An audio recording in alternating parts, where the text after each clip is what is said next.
Selamat datang kembali di channel Pegawai Jalanan. Semoga informasi yang kami sajikan ini bisa bermanfaat untuk kita semua.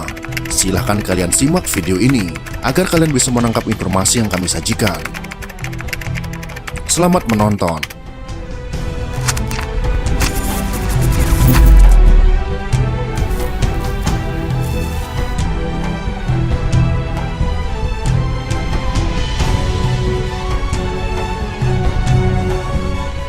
Selain kerajaan-kerajaan di Pulau Jawa, maka dari etnis Melayu juga memiliki Kesultanan Melayu yang tak kalah terkenalnya.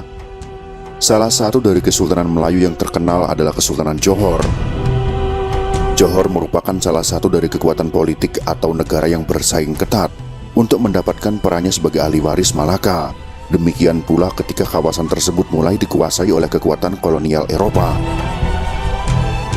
Puncak kejayaannya adalah antara akhir abad ke-16 dan awal abad ke-18. Kesultanan Johor Riau menerima sumpah kesetiaan dari masyarakat yang tinggal di seluruh kawasan geografik yang mengagumkan. Kekuasaan itu meliputi bagian-bagian selatan Jazirah Melayu, Kepulauan Riau, termasuk Singapura masa kini, Kepulauan Anambas, Tambelan, dan kelompok Pulau Natuna, kawasan di sekitar Sungai Sambas di wilayah Kalimantan Barat, dan Siak di Sumatera Tengah Timur. Selain itu, Kesultanan Johor Riau juga menyatakan bahwa orang-orang yang diperintah oleh para penguasa Kampar, Bendahara Pahang, dan Trengganu adalah sekutunya. Di antara para sekutunya di awal abad ke-17, terdapat Champa yang kewibawaannya meliputi Vietnam Selatan masa kini. Penguasa Champa sudah memeluk agama Islam dan menjalin hubungan resmi dengan Johor pada tahun 1606 atau sekitarnya. Hubungan akrab tersebut dipertahankan selama beberapa puluh tahun lamanya.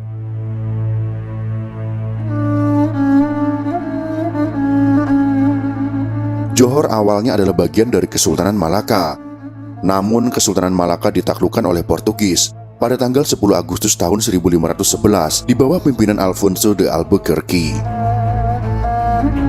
Sultan Mahmud Syah I yang berhasil menyelamatkan diri dari gempuran Portugis, kemudian membangun kesultanan baru di Bintan.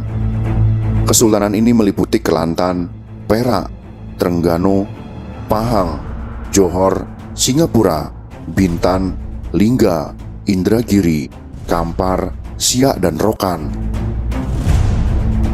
Dalam Salalatus Salatin, setelah wafatnya Sultan Muhammad Syah I pada tahun 1528 di Kampar, Sultan Alauddin Shah, salah seorang putra Raja Malaka, menjadikan Johor sebagai pusat pemerintahannya dan kemudian dikenal sebagai Kesultanan Johor.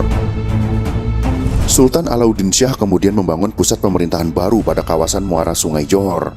Perlawanan terhadap penaklukan Portugal terus berlanjut. Kesultanan Johor menjalin hubungan bersahabat dengan VOC sejak awal tahun 1600-an. Dimulai dengan membuat sebuah persekutuan ad hoc antara Sultan Alauddin Riayat Shah III dengan Laksamana Belanda Jacob van Heemskerk pada tahun 1567 sampai 1807. Johor merupakan salah satu di antara kekuatan-kekuatan Asia yang pertama kali mengutus sebuah misi diplomatik ke kerajaan Belanda di tahun 1603. 3 tahun kemudian, para utusan kedutaan Johor itu kembali dengan selamat menumpang armada Laksamana Matleaf. 2 buah perjanjian resmi diratifikasi antara Johor dan VOC di bulan Mei dan September tahun 1606. Dari kawasan utara Pulau Sumatera, muncul kekuatan baru di Aceh yang mulai melakukan ekspansi wilayah kekuasaan dengan menaklukkan beberapa kawasan Melayu dan berusaha mengontrol jalur pelayaran di Selat Malaka. Kesultanan Aceh berusaha menyerang kedudukan Portugis di Malaka dan juga menyerang kedudukan Sultan Johor. Pada tahun 1613, Sultan Iskandar Muda menaklukkan Johor. Sultan Johor beserta seluruh kerabatnya ditawan dan dibawa ke Aceh. Setelah beberapa tahun di Aceh, Sultan Alauddin Riayat Syah III berjanji tidak akan lagi membantu Portugis yang telah menduduki Malaka. Maka Sultan Iskandar Muda membebaskan Sultan Alauddin dan diantar kembali serta dinobatkan kembali sebagai Sultan Johor.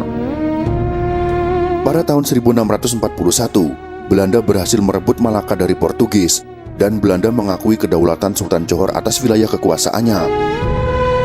Dan pada saat bersamaan, kawasan muara Sungai Johor kembali muncul sebagai salah satu pelabuhan dagang di Semenanjung Malaya. Pernah pula terjadi permusuhan antara kerajaan Jambi dan Johor. Masalah antara Johor dan Jambi bermula di saat kedua belah pihak berselisih paham mengenai perebutan kawasan yang bernama Tungkal. Pada masa ini Johor diperintah oleh Sultan Abdul Jalil Shah III dan pemerintahan lebih banyak dimainkan oleh Raja Muda. Dalam usaha untuk mendapatkan Tungkal dari tangan orang Jambi, orang Johor telah menghasut penduduk Tungkal untuk memberontak. Hal ini menimbulkan kemarahan pemerintahan Jambi. Namun kekuatan Johor yang disegani pemerintah Jambi pada waktu itu menyebabkan Jambi memilih untuk berdamai. Ketegangan antara Johor dan Jambi dapat diredakan karena perkawinan antara Raja Muda Johor, yaitu Sultan Hamad Shah, dengan putri Sultan Jambi pada tahun 1659. Antara tahun 1722 sampai dengan 1746, tahta Kesultanan Johor diperebutkan oleh Raja Kecil dan Raja Sulaiman. Konflik perebutan kekuasaan Kesultanan Johor pada tahun 1722 mengakibatkan pewaris tahta yang sah, yakni Raja Kecil, melarikan diri ke bekas jajahan Johor yakni Siak dan mendirikan kerajaan baru yang dikenal Siak Sri Indrapura. Dikarenakan Raja Kesultanan Johor bukan pewaris tahta yang sah, maka Raja Pelalawan saat itu, yaitu Maharaja Lela II, memutuskan memisahkan diri dari Johor. Wilayah kekuasaan Pelalawan ini kelak dituntut oleh Sultan Syarif Ali keturunan Raja Kecil yang berkuasa di Siak Sri Indrapura karena dianggap masih bagian bekas kekuasaan Johor. Keinginan tersebut jelas ditolak oleh Maharaja Lela II, sehingga Siak Sri Indrapura menyerang Pelalawan pada tahun 1797 dan pada tahun 1798 yang berakhir pada kekalahan Pelalawan. Sultan Syarif Ali mengangkat adiknya, yaitu Syahid Abdurrahman sebagai Raja Pelalawan, sedangkan Maharaja Lela II dinobatkan sebagai orang besar kerajaan Pelalawan karena dianggap masih keturunan Kesultanan Johor. Setelah Kesultanan Siak Sri Indrapura membuat perjanjian dengan Inggris pada tanggal 31 Agustus tahun 1818, menjadikan Singapura dan Johor berada dalam pengawasan Inggris. Kemudian Belanda menekan Sultan Siak dalam perjanjian pada tahun 1822 untuk tidak membuat sembarang kerjasama tanpa persetujuan dari Belanda, serta wilayah Kepulauan Riau menjadi bagian kolonial Belanda. Pada tahun 1824, wilayah kekuasaan Kesultanan Melayu ini dipisah menjadi dua dengan perjanjian London antara Belanda dan Inggris. Perjanjian wilayah kekuasaan ini menjadikan Riau, Lingga, Pahang, dan Johor yang masih dalam satu rumpun harus dipisahkan. Belanda menguasai pulau-pulau Nusantara yang sekarang menjadi Indonesia, dan Inggris menguasai semenanjung Malaya yang sekarang menjadi Malaysia. Kemudian mereka menempatkan raja bawahan pada masing-masing kawasan, sehingga muncul dualisme kepemimpinan pada bekas wilayah Kesultanan Johor. Sultan Hussein yang didukung oleh Inggris di Singapura, sedangkan Sultan Abdul Rahman Muazzam Shah yang berkedudukan di Lingga didukung oleh Belanda dari Tanjung Pinang. Itulah sekelumit kisah tentang Kesultanan Riau, Lingga, Pahang, dan Johor, Kesultanan Melayu yang dipisahkan, yang kini menjadi 4 negara, yaitu Indonesia, Malaysia, Singapura, dan Brunei Darussalam.